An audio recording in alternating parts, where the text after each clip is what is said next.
Hello everyone and welcome back to another Therapy Tip Tuesday. It's Miss Brenna here again, and for this week's therapy tip, I'm going to be talking about how to encourage speech and language with a mystery box.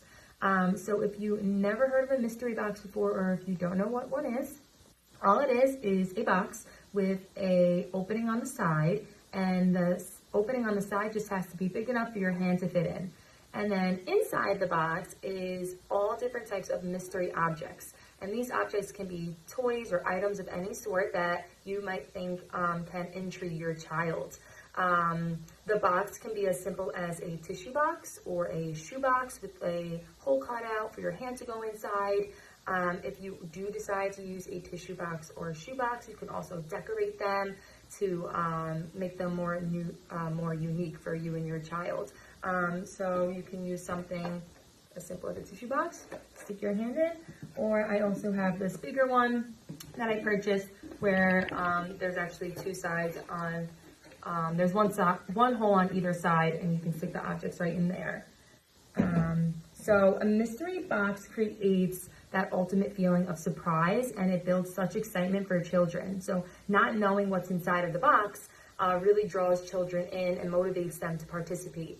If you can target so many different skills, such as answering WH questions, vocabulary, expanding utterances, turn taking, describing, categorizing, following directions, and articulation.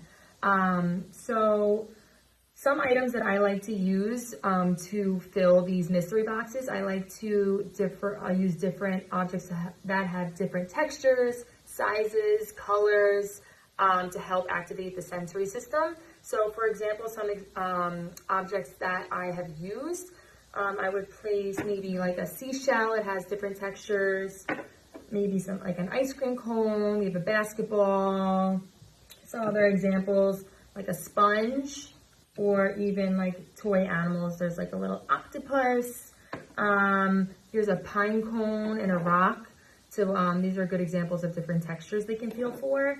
And then, like everyday things around the house, like a toy car or like a toy football, a block even. So any object you can think of that you think might be interesting for your child. So this can be a great activity to work on for answering WH questions. For example, let's say your child pulls out the octopus. You can ask questions such as, where does an octopus live? Or how many legs does an octopus have? Or what color is the octopus? And this goes for any object that they pull out. You can just come up with questions as you go.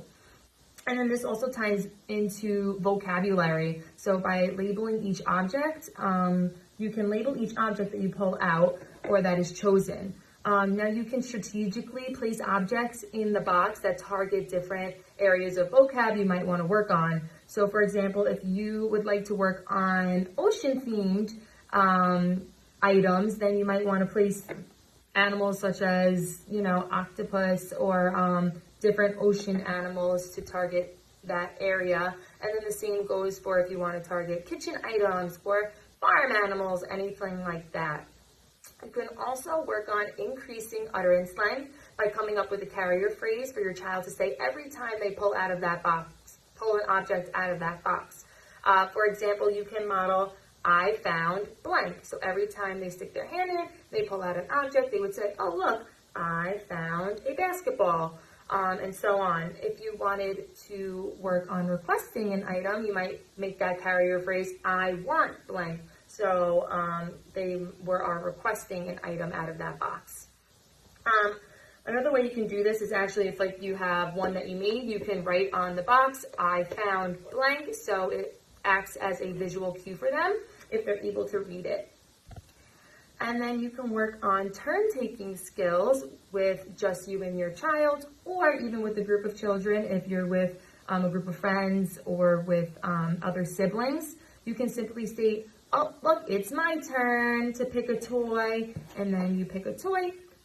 And then, oh, good job waiting. Now it's your turn to pick a toy. Or you can have the child to request, my turn, or it's my turn. So either one works, whatever one works for you. You can also work on describing objects. So every time a child chooses an object, You can talk about the size, the shape, the color, the texture, or the object function. So, for example, if they pull out, let's say, a sponge, you can talk about how it's small, yellow, rough, or if it's wet, it might be a little soft, and it's used to clean things. So that's an example.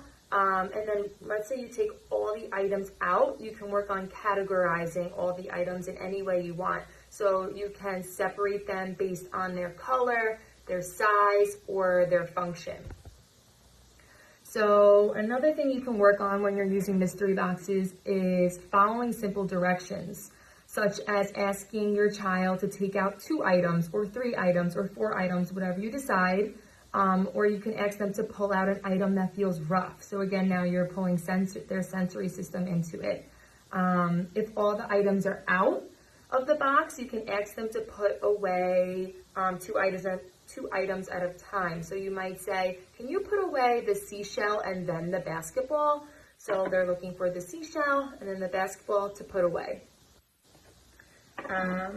Or you might ask a question like, can you find something that you eat and put it back in the box? So then you're trying to elicit them grabbing an ice cream cone or an apple or whatever you have in there. And then you can also really emphasize the words in and out to work on prepositions. You can take an item and model it that it's on top of the box or in the box. You can also do next to or under. So really just modeling those prepositional phrases. And then lastly, you can work on articulation by choosing items that all target the sound your child is working on and placing them inside the box. So when your child does choose an item out of the box, that item has their target sound in it no matter what. You can ask them to say it 3 times, 5 times, whatever you decide, or you can have them put it in a phrase or even a sentence. So if they were working on the k sound, they might pull out, let's see, the key. You can have them say it 3 times, key, key, key. Or if you wanted them to put it in a phrase, you might have them say green key. And then if you wanted them to put it in a sentence, you might say, I use a key to unlock the door. So there's so many different ways that you can make a mystery box fun while you're working on speech and language. You can shake the box and listen for what's inside. You might knock on the box to see if we can find out what's inside. So just making it more fun and creative. So that's all I have for you for this week's therapy tip. I hope you enjoyed it, and I will see everyone next week for my last therapy tip. Bye.